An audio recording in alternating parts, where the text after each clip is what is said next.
Employer of Last Resort-led Economic Development, A Plan for Tunisia by Fadhel Kaboub. Introduction. 7 decades have now passed since the publication of The General Theory of Employment, Interest, and Money, 1936 by John Maynard Keynes. At that time, the issue of the day was persistent mass unemployment during the Great Depression, to which neoclassical economics offered no solutions. Keynes called for an active role for the government in an economy fell on deaf ears in policy arenas that were accustomed to laissez-faire economics.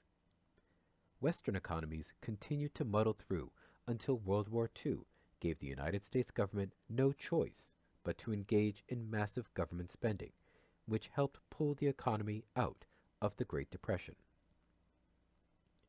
The end of World War II 6 decades ago also marked the birth of the Bretton Woods system, with the creation of the IMF and the World Bank, and also the passing of the Employment Act in the United States. Those events expressed an implicit commitment to full employment and price stability, and the recognition of state-led economic growth as a legitimate economic model that many countries followed for decades.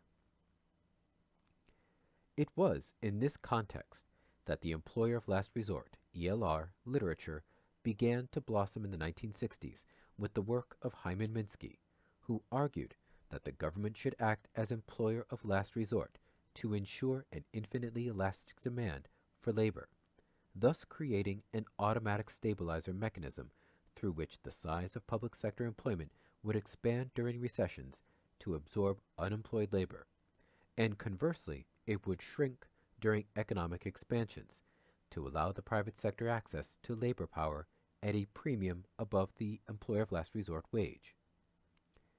Even though neither Keynes nor Minsky's policy prescriptions were never fully implemented, one could safely argue that the post-World War II era to the early 1970s is to be remembered for its noticeable Keynesian policy stance, both in developed and developing countries.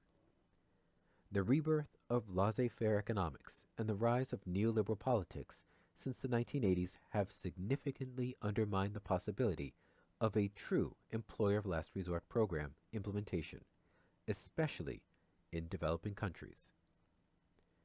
This paper will establish the financial feasibility of an employer of last resort program in a small developing country like Tunisia, and will argue that an employer of last resort-led economic development policy is vastly superior to the traditional import substitution industrialization, export-led, and FDI-led development models, all of which Tunisia has adopted without much success at reducing unemployment.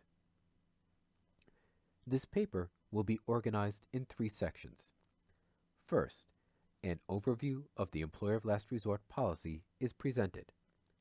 Second, a brief presentation of the economic development strategies implemented in Tunisia since independence in 1956 will be given, with a particular attention to their impact on employment.